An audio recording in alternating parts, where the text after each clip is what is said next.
Mesdames, Messieurs, bonsoir. Vous n'êtes pas trompés, vous êtes bel et bien dans votre nouveau numéro du magazine Le Point qui reçoit pour vous ce soir Monsieur Robert Mustapha. Il est expert en matière de politique d'investissement et ancien mandataire à l'Agence nationale pour la promotion des investissements, ANAPI. Avec lui, nous allons essayer de faire l'état des lieux du climat des affaires en République démocratique du Congo et voir aussi les défis auxquels fait face la RDC pour attirer les investisseurs ici au pays. Bienvenue, Monsieur Mustapha. Merci, bonjour. Il y a un concept qui dérange ou que l'opinion ne comprend pas très bien, Doing Business. Chaque année, il y a des rapports Doing Business qui est publié, comme le dernier rapport, disons, le rapport 2020 a été publié au mois d'octobre dernier. C'est quoi Doing Business ? De prime abord, je voudrais vous remercier de l'invitation qui m'a été accordée pour discuter de cette question. Je vous en prie. Alors, qu'est-ce qu'on peut retenir d'une manière assez claire et succincte du concept rapport Doing Business? Doing Business, c'est tout simplement un vocable anglophone qui signifie faire des affaires.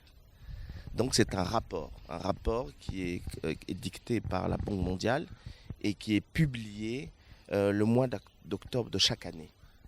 Alors, le Doing Business, ce rapport, évalue et classe les économies du monde en fonction des facilités offertes dans leur réglementation nationale pour faciliter la pratique des affaires.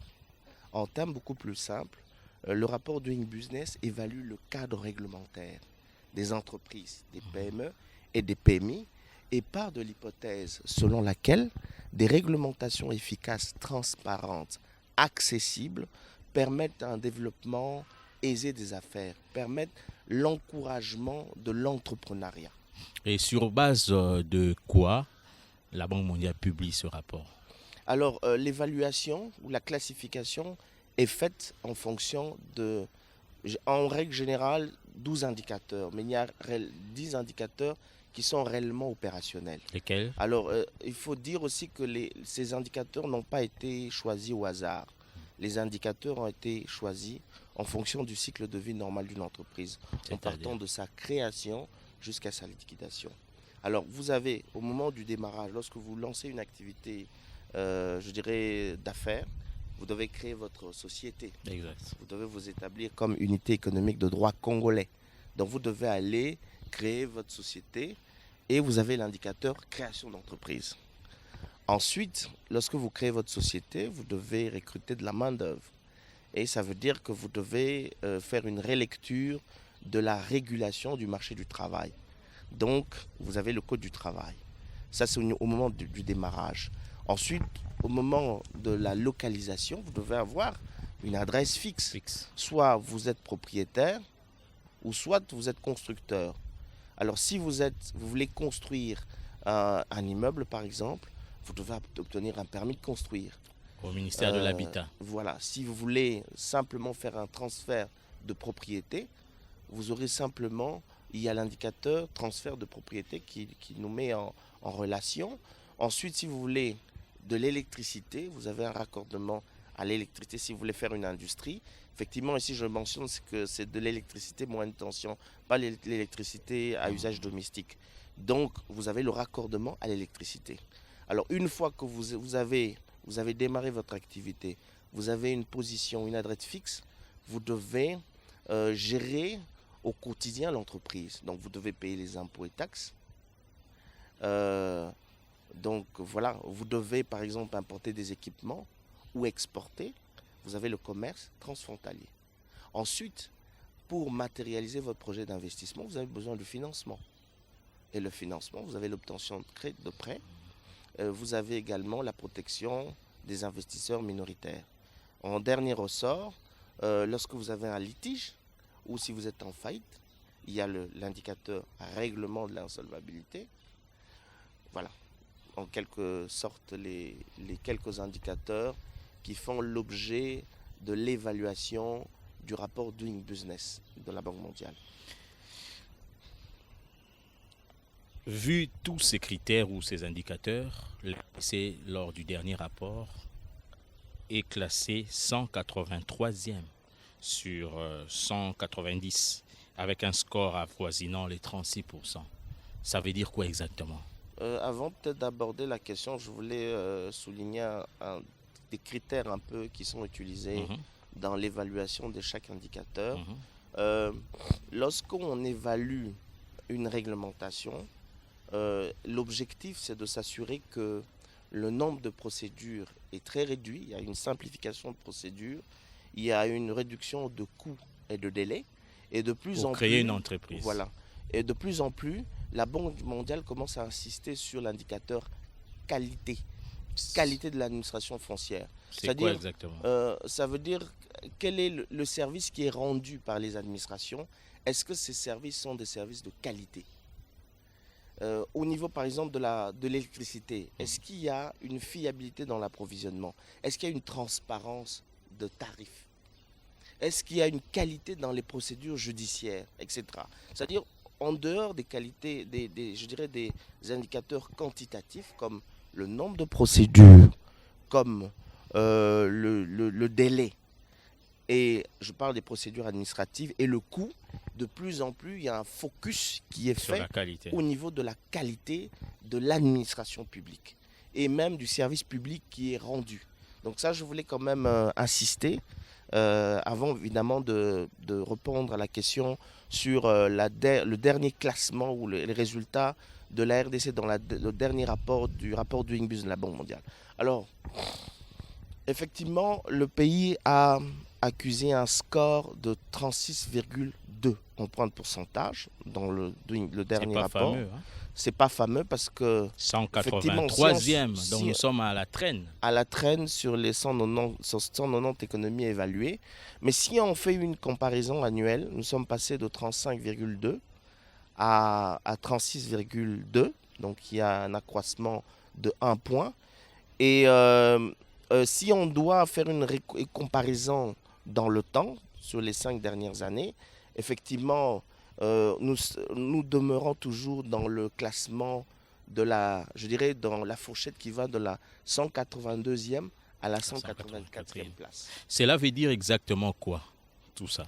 Que la RDC n'est pas un bon élève par rapport au climat des affaires en République démocratique du Je Congo? dirais ça, hein, parce que ça veut dire tout simplement que nous avons un climat des affaires qui n'est pas suffisamment attractif, suffisamment propice au développement du secteur privé. Donc que ce soit le classement, que ce soit même la cotation, nous vacillons entre 36, 35 à 37, voire 38. Et ça, c'est durant 5 années consécutives. De 2016 à 2020. 2020. Donc, je dirais qu'il n'y a pas vraiment une évolution significative. Le pays demeure toujours à la traîne, à la queue de la liste. Bon, exceptionnellement pour le rapport 2020, il y a 2 indicateurs qu'il faut quand même souligner pour lesquels on se distingue de manière structurelle. Il y a la création d'entreprises. Vous savez qu'on a un guichet unique de création d'entreprises où toutes les formalités administratives liées à la création d'entreprises ont été centralisées dans un point unique. Donc, et là, on prêche par l'exemple, puisque nous avons un score de 90% par rapport à par rapport au classement général. Et nous sommes à un classement, rien que pour cet indicateur, à la 54e place. C'est le seul indicateur. Et là, j'en appelle vraiment aux autorités de pouvoir préserver cet acquis. Nous avons un guichet unique, il faut l'appuyer, il faut continuer. Il faut même aller au-delà. Au lieu qu'on crée une entreprise en 3 jours, on peut le faire en quelques heures, comme le font les autres pays. Donc il y a le permis de construire, il y a plutôt la création d'entreprise, il y a aussi le permis de construire, on est à 59%. Les autres, quand c'est indicateur, nous sommes en deçà de la moyenne de 50%.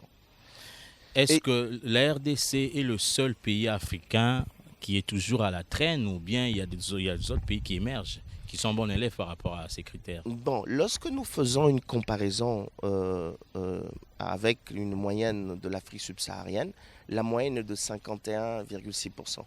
On est même en deçà de la moyenne. Que ce soit même la moyenne mondiale qui est de 63%. Donc vraiment, on est en deçà. Mais effectivement, il y a des pays africains qui se démarquent. Vous avez l'île Maurice qui est le champion africain et qui se démarque même au niveau mondial, qui est à la 13e place au niveau mondial, devant même la France, le Canada, l'Allemagne, même la Chine et le Japon. et qui a un score de distance à la frontière je dirais, d'environ 82%. Il y a le Maroc, il y a le Rwanda qui est à la 38e place avec un score de distance à la frontière d'environ 76%. Il y a la Tunisie. Donc il y a des pays africains qui se démarquent et qui performent en matière d'amélioration du climat, des affaires et des investissements.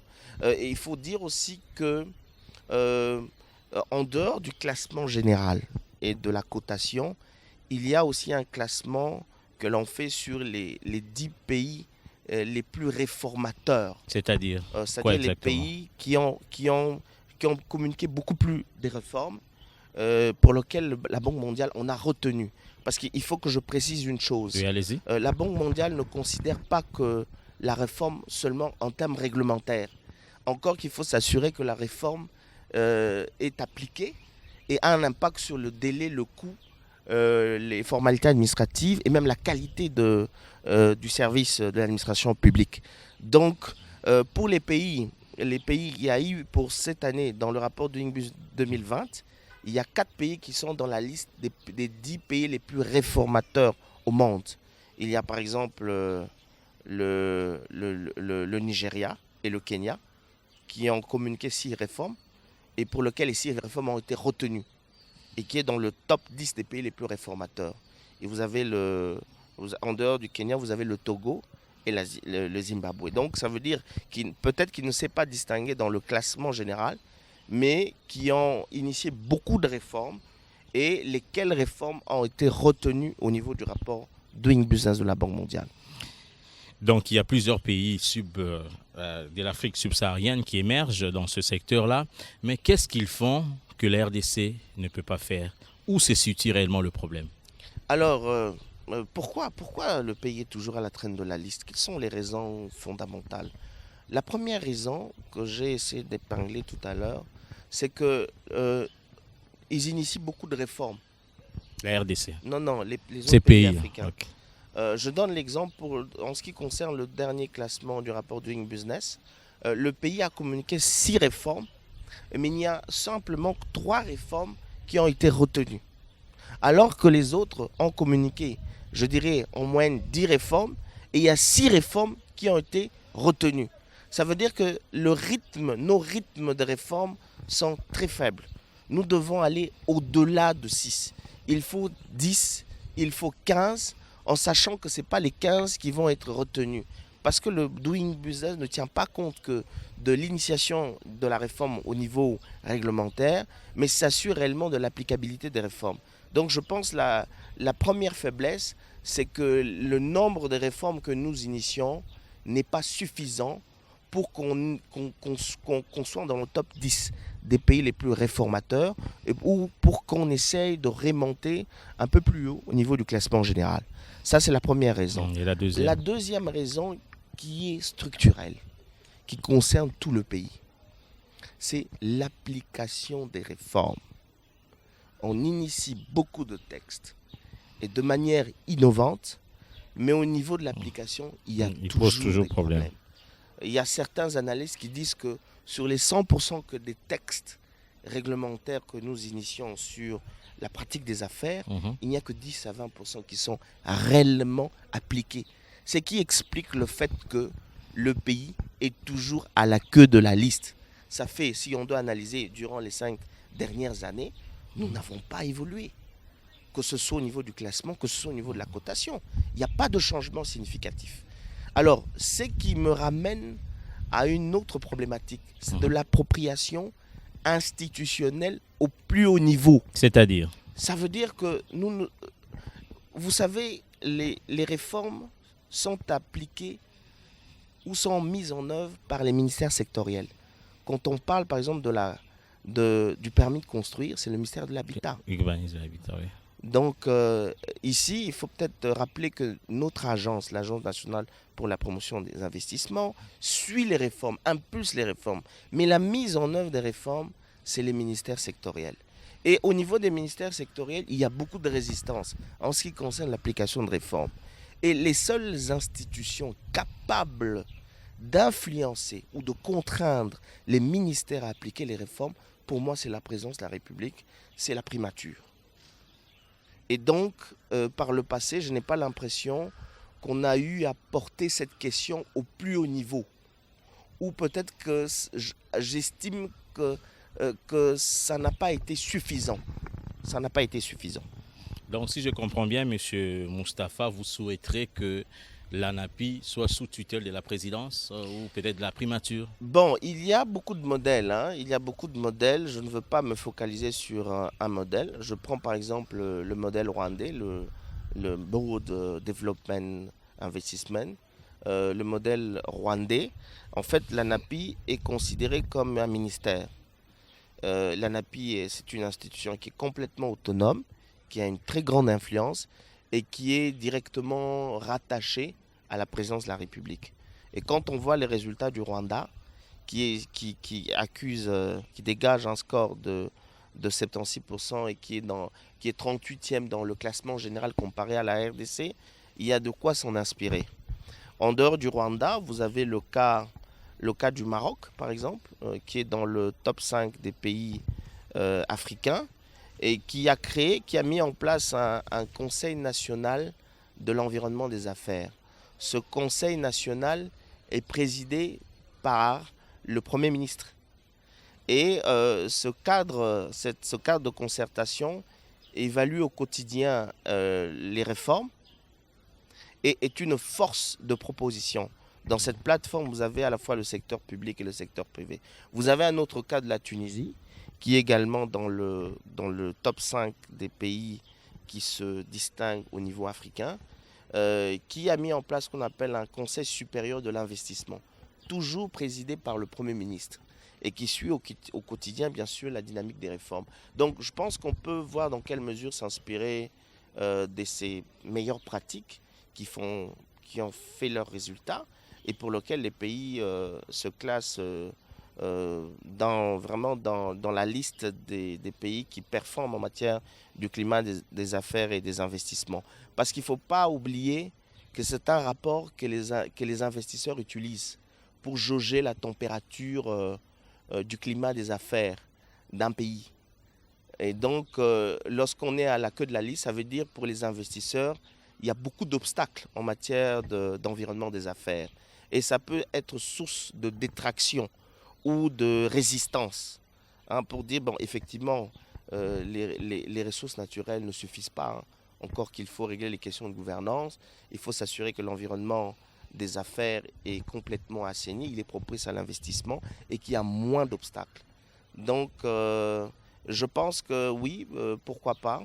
Mais on a une flexibilité, soit on crée des cadres de concertation permanente et qui seraient sous la conduite du Premier ministre, qui réunirait tous les ministères sectoriels, et pour lequel l'agence ferait, par exemple, jouerait le rôle de secrétariat technique ou permanente.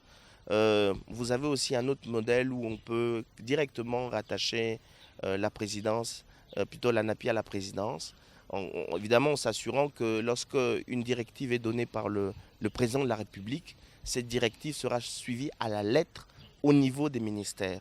Et je pense qu'on aura des résultats efficients et efficaces.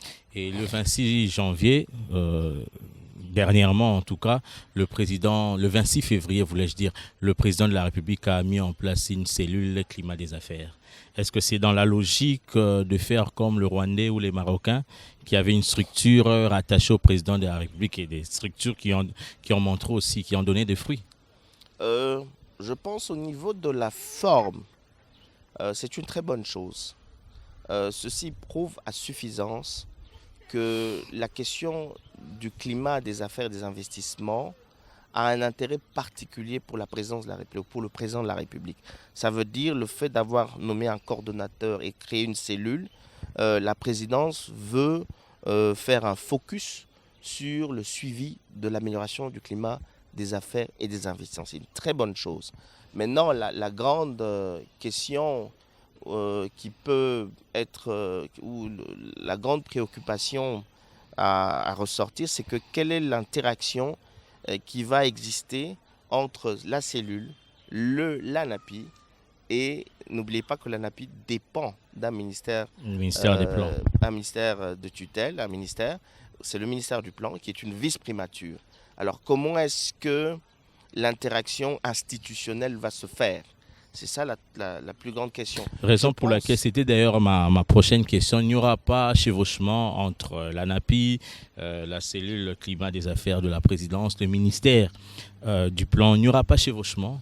Parce qu'en regardant les missions assignées à la cellule climat des affaires, c'est presque pareil avec les missions de l'ANAPI.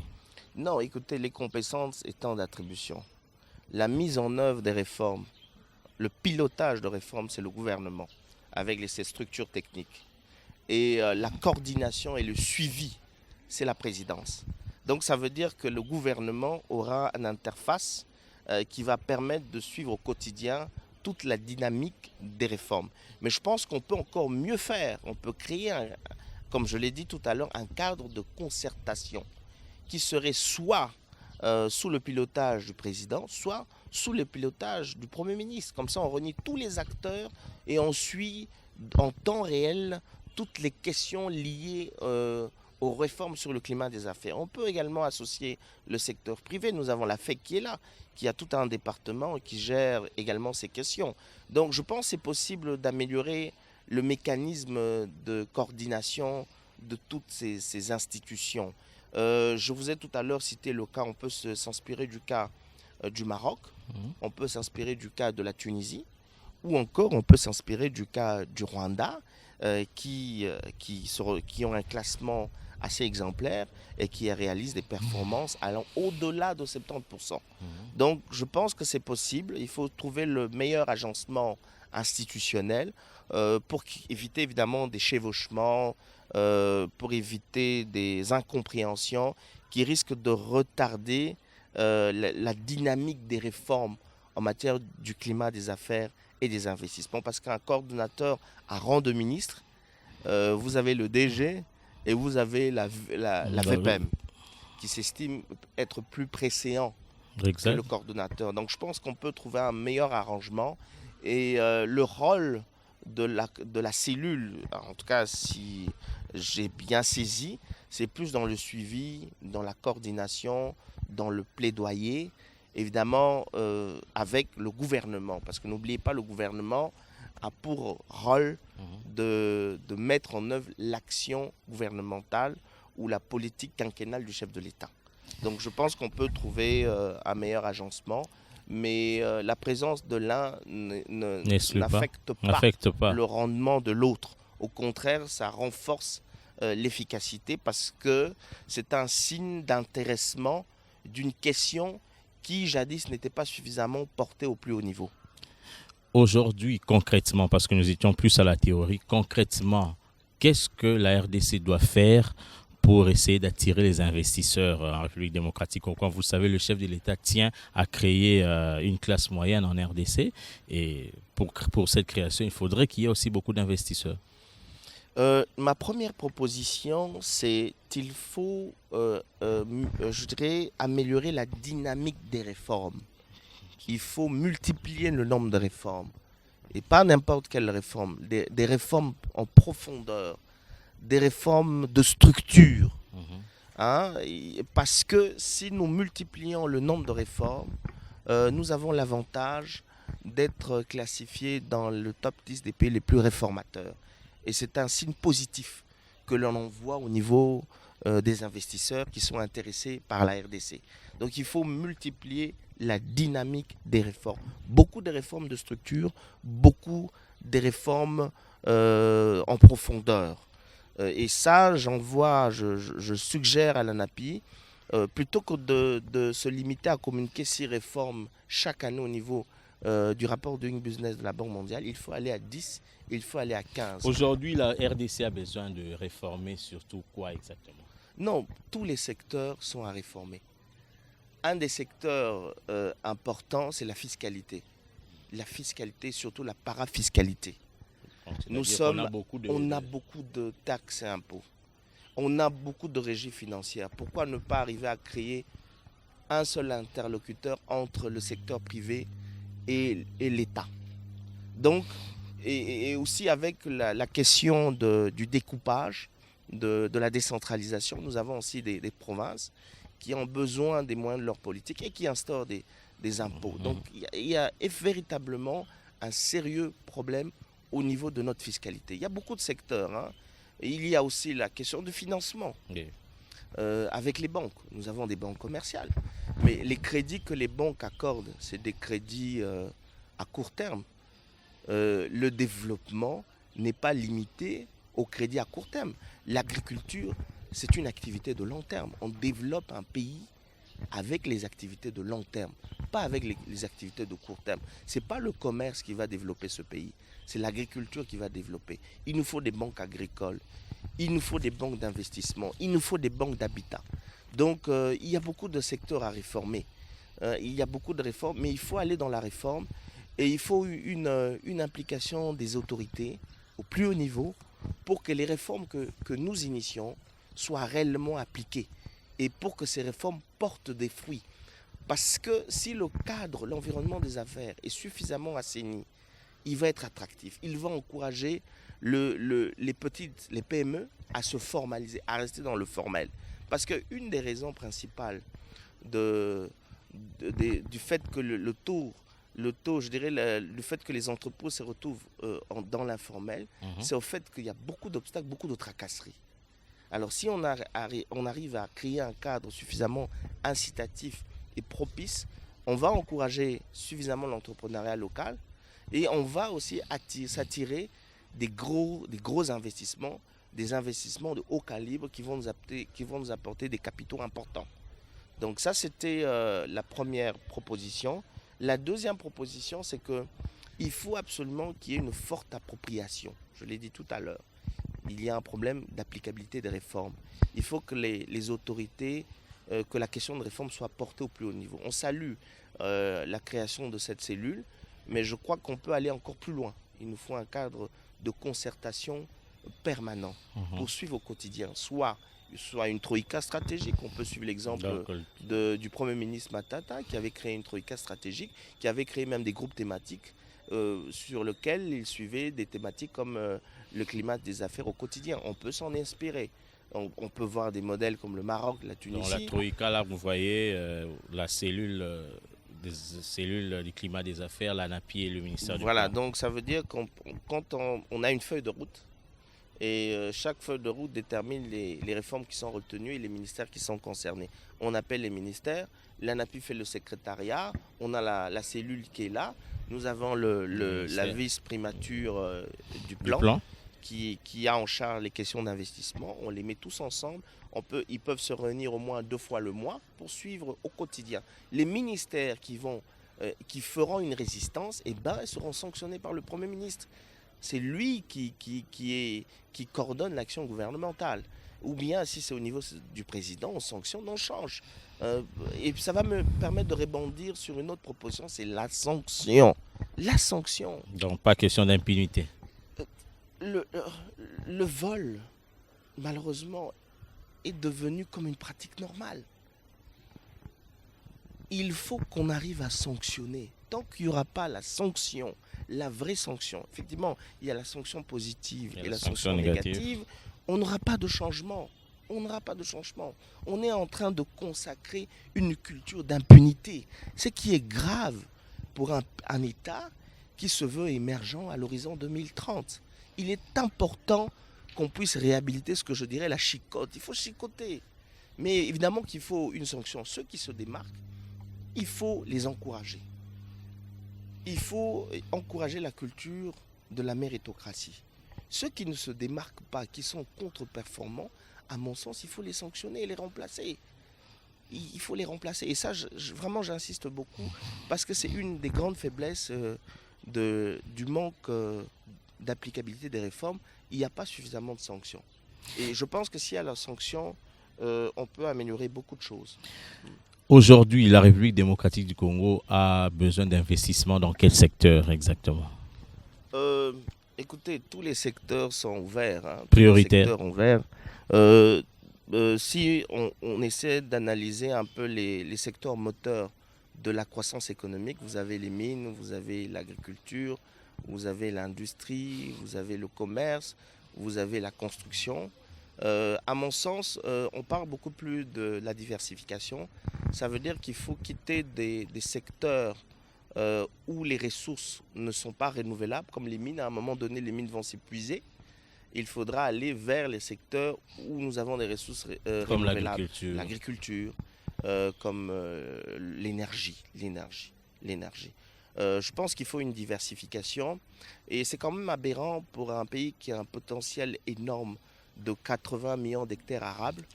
Notre facture alimentaire annuelle est de 1,5 milliard. On importe même des œufs. C'est anormal. Il faut qu'on arrive à relancer l'agro-business, à relancer l'industrie. Bon, il y a malheureusement des expériences malheureuses comme Bukangalozo, mais je pense que c'était une bonne idée au départ. Hein. Et qu'est-ce qui a cloché selon vous, Bon, en ça, tant il faut qu'un expert? interroger le ministère de l'Agriculture pour avoir suffisamment de raisons, mais je pense qu'il y a possibilité de recadrer et de réorienter les choses. Il ne faut pas qu'on soit toujours en train de se lamenter que la gestion a été mauvaise, etc. Et s'il faut réorienter, recadrer, qu'est-ce qu'il faut faire concrètement? Je pense qu'on parle plus de l'élevage. On peut reconvertir ça dans l'élevage, c'est possible de le faire, parce qu'il y a eu un problème de sol qui n'offre pas un rendement suffisamment concurrentiel ou qui permet réellement de refinancer l'activité. Donc je pense que ça, c'est des questions qu'il faut interroger le ministère de l'Agriculture, qui a une batterie de réformes qui permettent réellement de relancer ce projet structurant. Mais je crois au départ c'est important, il nous faut des industries, il nous faut des agro-business pour produire et pour casser les importations. Parce que vous savez, les importations, ça nuit à notre économie. Hein. Lorsqu'on importe, on paye des devises à l'extérieur. Ça veut dire qu'on est en train de creuser un peu notre matelas de réserve internationale. À mon sens, il faut qu'on arrive à créer une certaine autonomie alimentaire. Il faut relancer les industries. À l'époque des années 60, la contribution du secteur de l'industrie était à 60%, à 30% du produit intérieur. On a chuté jusqu'à 4% pour arriver timidement à 10%, mais dans la construction, parce que on a un boom immobilier, mais derrière le boom immobilier, vous avez l'industrie de la construction qui se développe. Mais ce n'est pas suffisant. C'est pas suffisant. C'est pas avec ça qu'on va développer le pays. On va nourrir les plus de 80 millions d'habitants. Et c'est avec quoi qu'on va nourrir plus de 80 millions d'habitants? Non, c'est l'agriculture. Essentiellement l'agriculture. Est-ce qu'aujourd'hui, dans toutes ces filières. Est-ce qu'aujourd'hui investir toujours dans les mines est vraiment important et prioritaire pour la RDC? Oui, je pense que nous sommes plus dans l'exportation des produits à l'état brut. Il faut absolument qu'on incite les entreprises à accorder un intérêt particulier sur la transformation. Lorsqu'on transforme, il y a une certaine valeur ajoutée. Et avec cette valeur ajoutée, on aura moins d'emplois qui nous échappent à l'extérieur. Donc c'est possible. Je pense qu'il faudra réinterroger le programme d'action du gouvernement où nous avons suffisamment des actions prioritaires et mettre en place un cadre suffisamment efficace et cohérent pour évaluer un peu la mise en œuvre de ce programme. Parce que n'oubliez pas que le président de la République est élu sur la base de ses promesses qui sont coulées dans un programme quinquennal ou un programme d'action du gouvernement que le gouvernement met en œuvre. Ici, nous sommes dans un cadre de coalition, donc c'est une fusion des deux qui nous font ressortir ce programme d'action. C'est à ce niveau qu'il faut réinterroger pour savoir si toutes les politiques prioritaires sont réellement coulées et planifiées. Je vous ai présenté en début d'émission comme expert en matière de politique d'investissement. Vous avez aussi une boîte aussi dans ces secteurs. Y a-t-il aussi chevauchement entre vous qui êtes dans les privés et la NAPI par exemple? Écoutez, la question de la promotion des investissements, ce n'est pas un domaine exclusif. Non, elle n'est pas exclusive. Nulle part dans le décret qui régit l'organisation et le fonctionnement de l'agence, on dit que les questions de l'amélioration, plutôt de la promotion des investissements, relèvent exclusivement de l'agence. Non, vous avez les chambres de commerce qui existent, vous avez des départements, je dirais, des chargés d'affaires dans les représentations diplomatiques. Donc, ce n'est pas une question exclusive. Le souci, c'est que nous puissions tous aboutir à un même objectif, celui réellement d'attracter les investisseurs. Parce que lorsqu'un investisseur arrive, un investisseur sérieux, il participe à la création de la richesse, il vous crée substantiellement de l'emploi. Et on parle souvent du social, et je pense que la meilleure manière de résoudre le social, je dirais d'une manière partielle ou durable, c'est d'attirer suffisamment des investisseurs et de s'assurer que ces investisseurs contribuent à l'assiette fiscale, à la création de la richesse, à la croissance et créent suffisamment de l'emploi. Et ça, c'est important. Des initiatives comme par exemple la zone économique spéciale, qui sont des zones dédiées au développement du secteur industriel, ça, il faut absolument pencher sur ça et s'assurer qu'on aura réellement, comme on dit souvent, des major investisseurs, des grands investisseurs. Et aujourd'hui, comment reconnaître que cet investisseur est sérieux, celui-ci ne l'est pas? Je pense que lorsque, personnellement, j'étais mandateur à l'agence, nous faisions toujours ce qu'on appelle un test de crédibilité et de fiabilité de l'investisseur. Quand il nous demande un service ou il nous demande par exemple une invitation, on vérifie est-ce qu'il est reconnu au niveau international, quels sont ses états financiers. Donc on fait un test de vérifier sa solidité financière, les filiales, ses états financiers, etc. avant de s'engager.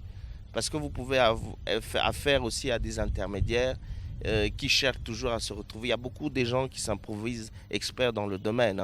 Donc il y a un minimum de checking, de scan qui est réalisé pour s'assurer réellement qu'on n'a pas affaire à un aventurier ou à quelqu'un qui va venir concurrencer les nationaux, parce que l'exercice du petit commerce est exclusif aux Congolais.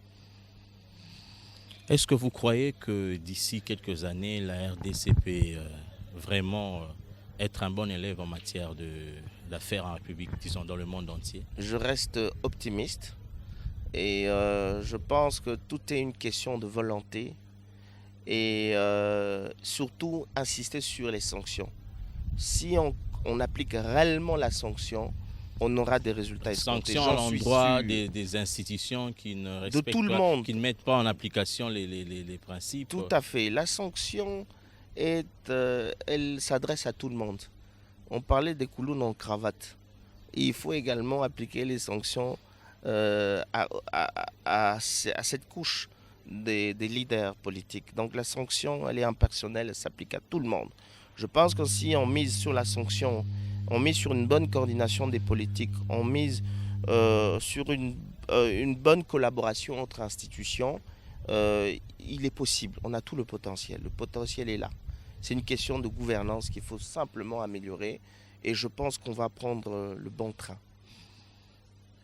Parlons un peu de votre structure. C'est dénommé encore comment?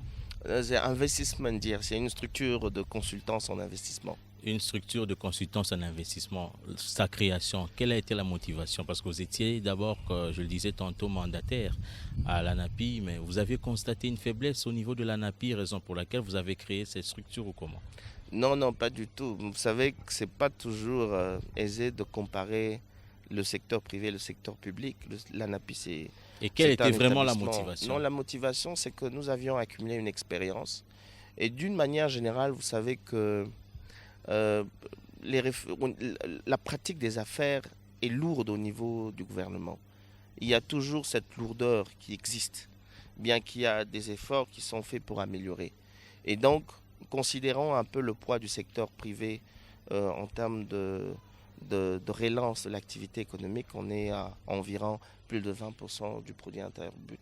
Au règle de l'expérience que nous avons accumulée et de la lourdeur de l'appareil de l'État dans le marché d'affaires, nous avons pensé qu'il était important de faire cette structure conseil en investissement qui apporte des informations, qui aide les opérateurs à obtenir des facilités fiscales, parafiscales, suivant bien sûr des conditions d'éligibilité, des lois qui existent comme le Code des investissements, etc. Ce sera votre dernier mot, monsieur Robert Mustapha? Mon dernier mot, c'est qu'il faut absolument que que les autorités du pays s'impliquent activement pour prendre à bras le corps les questions des réformes liées au climat des affaires et des investissements. Ça fait plus de 5 ans que nous sommes classifiés, évalués par le rapport Doing Business, mais il n'y a pas de résultats probants. Les résultats sont mitigés, il n'y a pas de performances. Gagner une place ou 2 places n'est pas suffisant. On est toujours à la queue de la liste, à la traîne. Il faut qu'on puisse faire des sauts qualitatifs. Il faut vraiment une implication forte de toutes les institutions pour que l'environnement des affaires soit suffisamment assaini. Vous savez, en matière de politique de promotion des investissements, il y a ce qu'on appelle l'outreach, le ciblage extérieur, la recherche des investisseurs extérieurs. Il y a aussi ce qu'on appelle l'aftercare, le support à l'investisseur établi. Le climat des affaires, c'est une question interne. Si on arrive à assainir l'environnement des affaires, on n'aura pas besoin d'aller les chercher. Rien qu'en faisant, en opérant des réformes qui permettent réellement d'assainir, d'améliorer le climat des affaires, les investisseurs vont venir d'eux-mêmes. Et n'oubliez pas, quand un investisseur vient en prospection du marché, il prend toujours la précaution de s'informer auprès des autres. Ceux qui sont là sont des ambassadeurs, nos ambassadeurs en matière de climat des affaires. Il faut les accompagner. Il faut qu'ils se sentent en sécurité. Et je pense que c'est important. Avec ça, nous pourrons faire des bons importants. Merci beaucoup, Monsieur Robert Mustapha, d'avoir répondu à notre invitation. Je rappelle que vous êtes expert en matière de politique d'investissement, ancien mandataire, donc directeur général adjoint au niveau de l'Agence nationale pour la promotion des investissements, ANAPI. Merci d'avoir répondu à notre invitation. C'est moi qui vous remercie.